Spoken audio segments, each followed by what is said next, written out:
হাসিনার আমলে পুলিশ সরাসরি গুলি কইরা মানুষ মারত, সেই একই পুলিশ আজকে দেখেন ছত্রভঙ্গ করতেছে। দেখেন দেখেন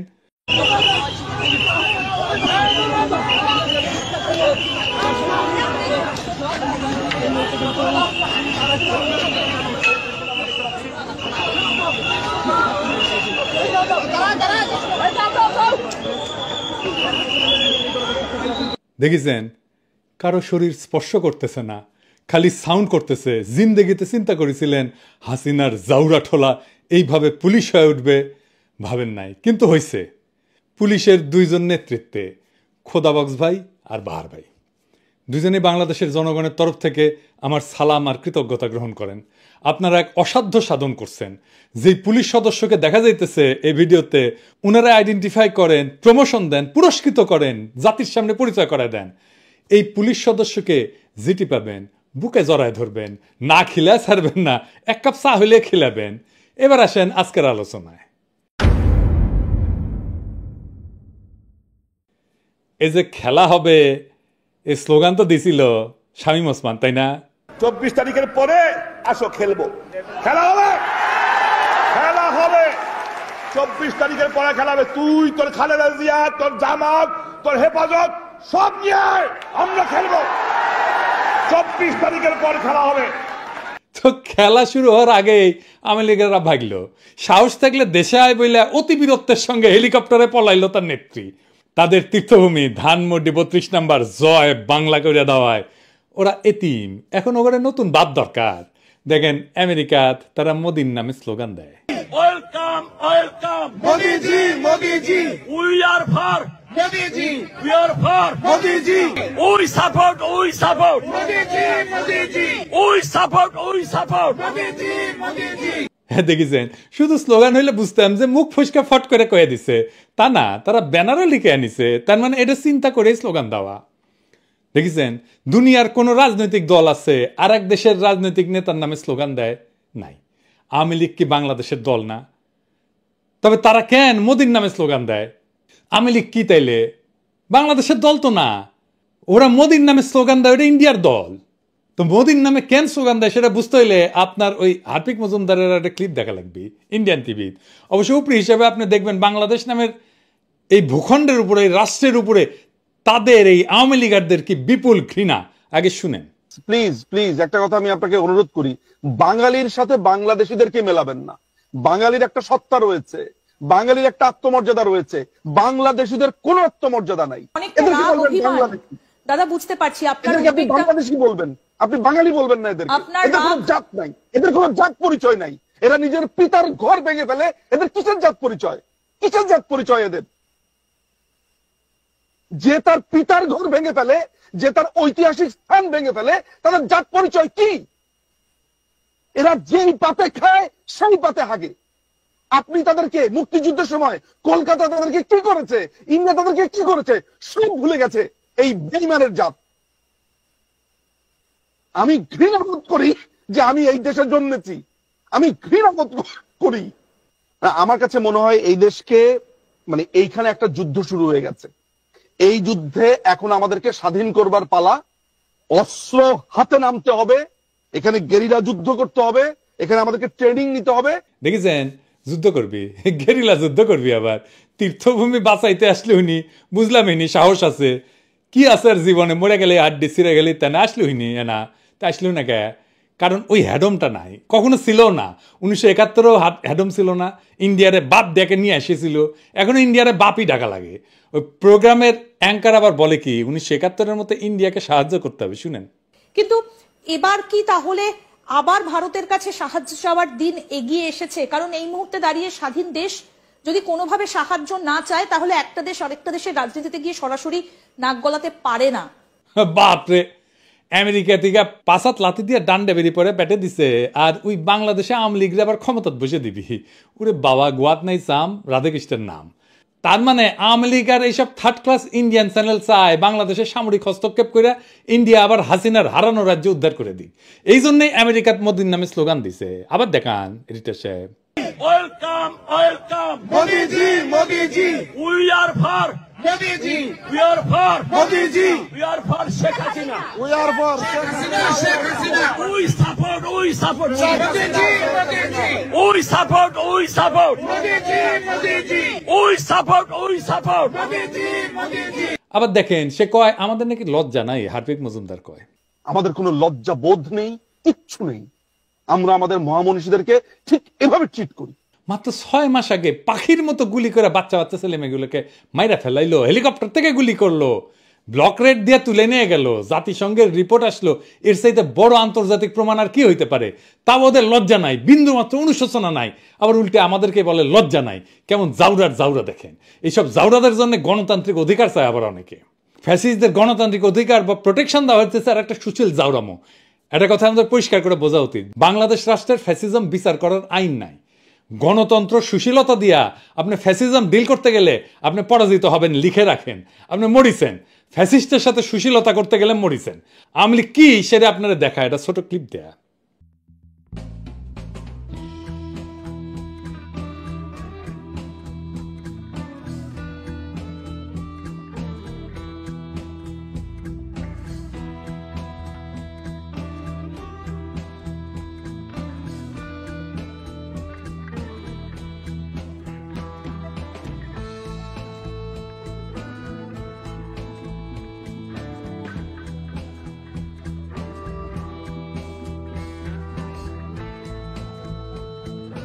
দেখছেন আওয়ামী লীগ হইতেছে কুত্তাটা, আর ওই কুত্তাটারে যে বাঁচাইতে আসিছিল হচ্ছে বাঙ্গু সুশীল। মারা খাবি ওই, আওয়ামী লীগের হাতেই মারা খাবি ওই। একজন ফ্যাসিস্ট নেতা কি গণতন্ত্রে বিশ্বাস করে? বাক স্বাধীনতায় আস্থা রাখে না? রাখে না। আপনি গণতন্ত্রের প্যারাডাইমে ফ্যাসিজমকে আনতেই পারবেন না, ওটা ফ্যাসিজমের জায়গা না। দ্বিতীয় বিশ্বযুদ্ধের পর জার্মান নির্বাচন কখন হয়েছিল? প্রথম নির্বাচন হয়েছিল 14 আগস্ট 1449 সালে, হিটলারের পতনের 4 বছর পরে। তো যুদ্ধের পর তারা কি করলো? বিশেষ আইন করে ফ্যাসিস্টদের বিচার করলো।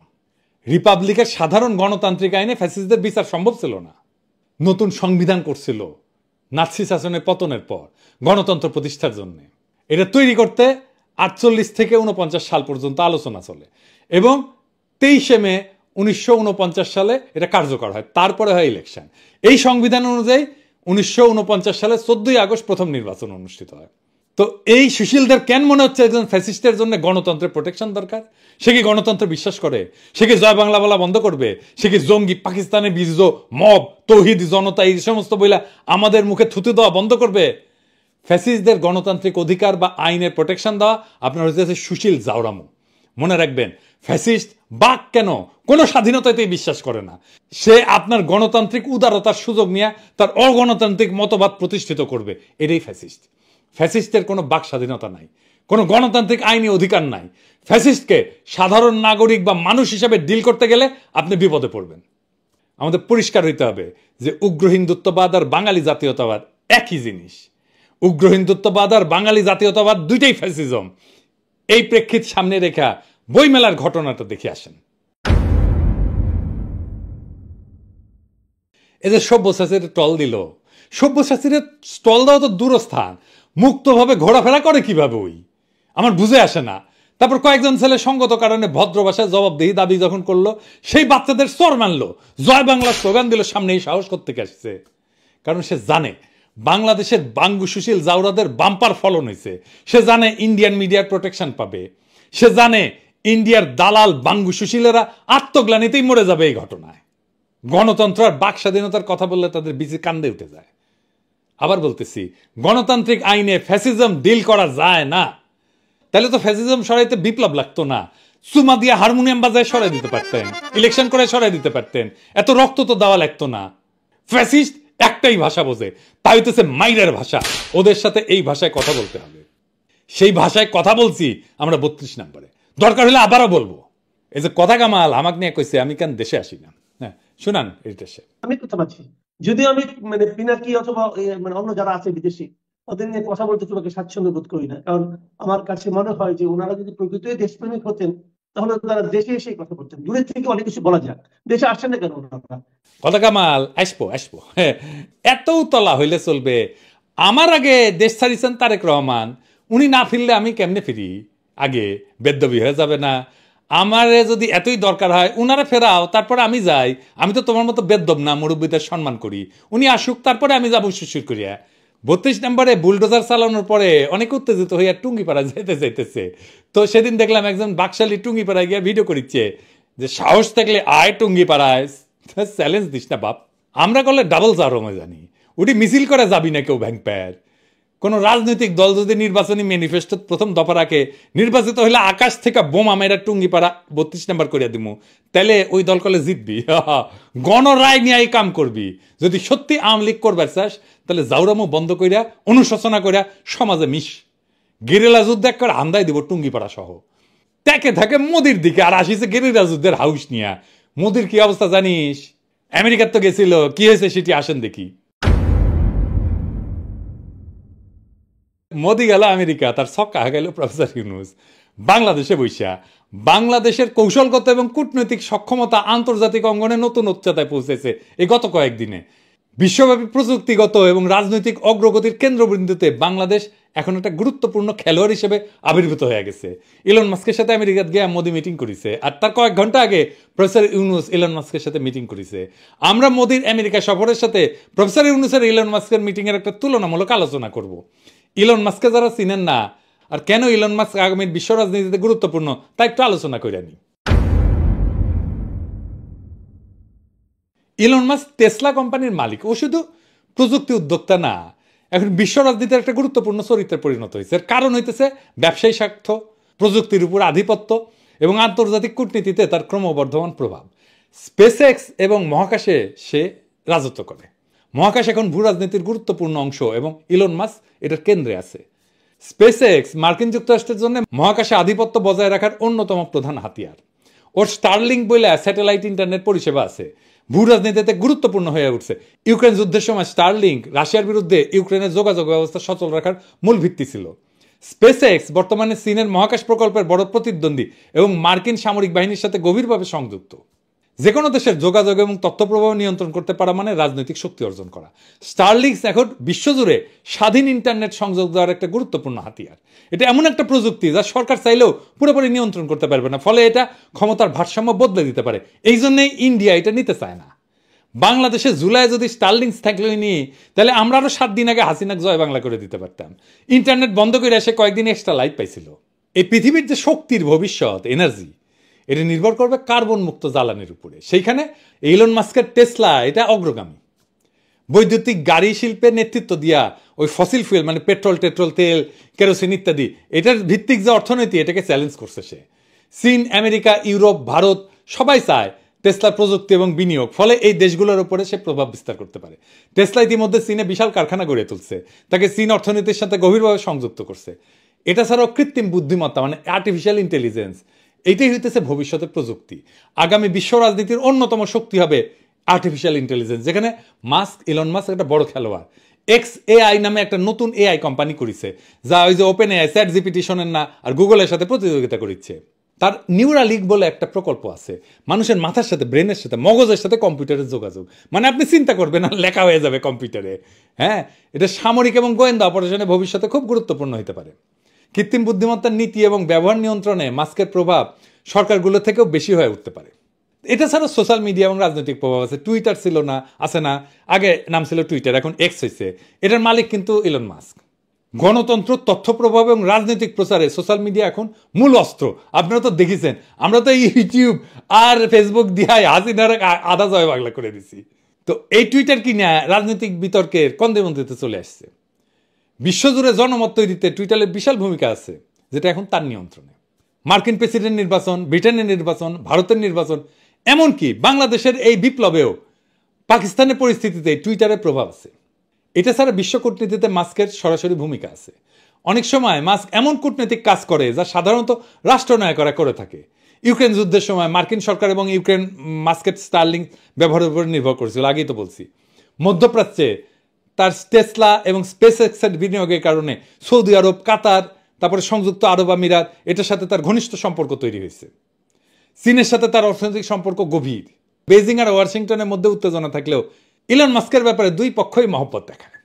আমেরিকান রাজনীতিতে ইলন মাস্কের প্রভাব দ্রুত বাড়তেছে। প্রকাশ্যে রিপাবলিকান দল এবং ডোনাল্ড ট্রাম্পের সমর্থন করছেন তিনি। মার্কিন রাজনৈতিক মঞ্চে গুরুত্বপূর্ণ করে তুলছে তাকে। আমেরিকার প্রযুক্তি খাত এখন বড় অংশ মাস্কের হাতে, যা তাকে রাজনীতিবিদদের উপর প্রভাব বিস্তারের সুযোগ করে দিছে। তাই আগামী দিনে আন্তর্জাতিক রাজনীতিতে ইলন মাস্কের ভূমিকা অনেক রাষ্ট্রনায়কের চাইতেও বেশি গুরুত্বপূর্ণ হইতে পারে। এই জন্যই প্রফেসর ইউনূসের সাথে ইলন মাস্কের মিটিংটা গুরুত্বপূর্ণ। কি আলোচনা হয়েছে? বাংলাদেশে স্টারলিংক আসিচ্ছে, এইটা বাংলাদেশে গ্রামীণ জনগোষ্ঠী, নারী উদ্যোক্তা এবং তরুণদের ক্ষমতায়ন করতে পারে। প্রফেসর ইউনূসের একটা গ্রামীণ ফোন নিয়ে একটা এক্সপিরিয়েন্স আছে, স্টারলিংকের সাথে গ্রামীণ ফোন এবং এই গ্রামীণ ইন্টারনেট কমিউনিকেশন এইটার সাথে যুক্ত হয়ে যাবে। প্রফেসর ইউনূসের একটা থিওরি আছে কিভাবে উন্নত প্রযুক্তি ব্যবহারের মাধ্যমে দরিদ্র এবং প্রান্তিক জনগোষ্ঠীকে অর্থনীতির মূল ধারায় নিয়ে আসা যায়, এবং এই ধারণা ইলন মাস্ক খুব খাইছে, খুব আগ্রহ সহকারে শুনছে এবং বাংলাদেশে উদ্যোগের প্রশংসা করছে। এবং ইলন মাস্ক যারা এখানে মিটিংয়ে ছিল আমি তাদের কাছে শুনছি এমন শ্রদ্ধার সাথে প্রফেসর ইউনূসের সাথে কথা বলছে সেটা তুলনাবিহীন, এবং আমরা পরবর্তীতে দেখব মোদির সাথে কেমনে কথা বলছে। এটা ছাড়াও ইলন মাস্ক তার বাংলাদেশ সফরে আগ্রহ প্রকাশ করছে। আন্তর্জাতিক পর্যায়ে বাংলাদেশের গুরুত্বকে প্রতিষ্ঠিত করবে ইলন মাস্ক যদি আসে। এইটাই প্রমাণ করে যে বিশ্ব প্রযুক্তি অঙ্গনের অন্যতম প্রধান নেতা বাংলাদেশকে গুরুত্ব সহকারে বিবেচনা করতেছে। এই বৈঠকের সফল আয়োজনের পিছনে ছিলেন আমার গুরু খলিল ভাই এবং স্পেসএক্সের global engagement adviser Richard Griffiths.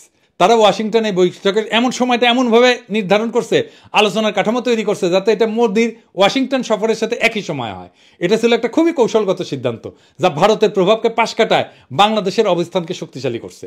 এইখানে নরেন্দ্র মোদির ব্যর্থতা কি? মানে আমেরিকা সফরে ইলন মাস্ক এবং ট্রাম্পের সাথে মিটিংয়ে এটা একটা কূটনৈতিক বিপর্যয়। আসেন কূটনৈতিক বিপর্যয়টা কি এটা একটু বুঝে দেখি। ইলন মাস্কের সাথে মোদির বৈঠকটা প্রতীকী এবং সৌজন্যমূলক, এর বেশি কিছু ছিল না।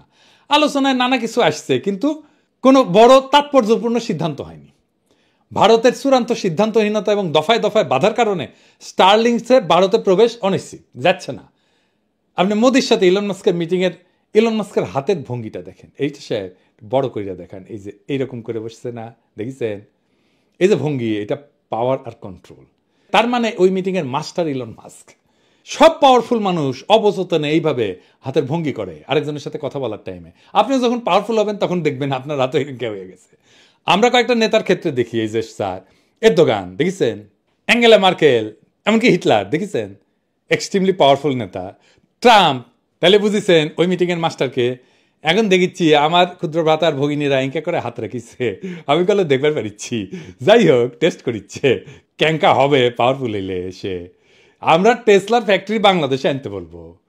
মোদির জন্যে ইলন মাস্কের সাথে ব্যর্থ আলোচনাই না, বরং ওয়াশিংটনে মার্কিন প্রেসিডেন্ট ডোনাল্ড ট্রাম্পের সাথে তার বৈঠকও চরম হতাশার।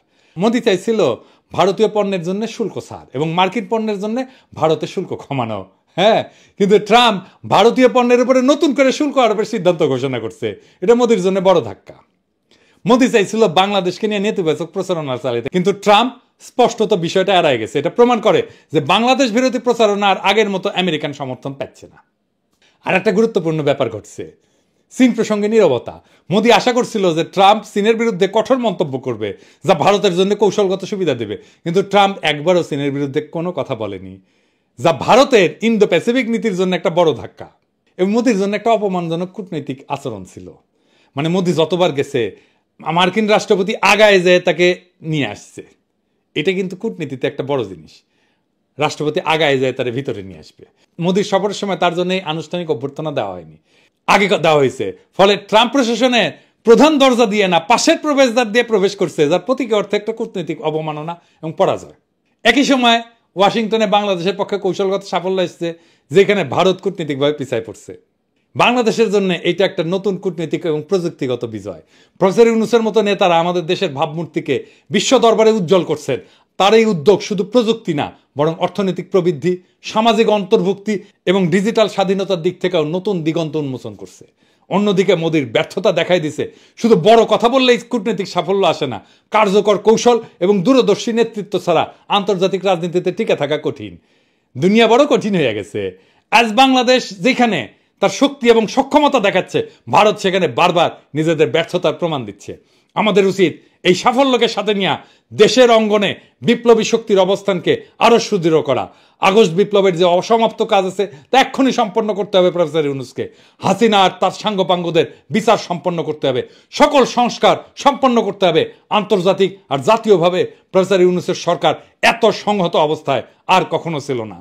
আমরা এইদিকে 32-এর দিসি বুলডোজার চালায়, আর প্রফেসর ইউনূস আমেরিকার দিশে বুলডোজার চালায় মোদির উপরে। বাংলাদেশ এখন এক নতুন সম্ভাবনার শক্তিশালী প্ল্যাটফর্ম। আমরা আগস্ট বিপ্লবকে ব্যর্থ হইতে দিইনি, আমরা আগায় নিছি নতুন নতুন বিজয় দিয়া বাধাকে মোকাবেলা কইরা। জনগণের প্রবল দেশপ্রেম আর প্রফেসর ইউনূসের অতুলনীয় দক্ষতা দিয়া আমাদের বিপ্লবকে রক্ষা করতেই হবে, আর আগায় নিতে হবে সামনে ইনকিলাব।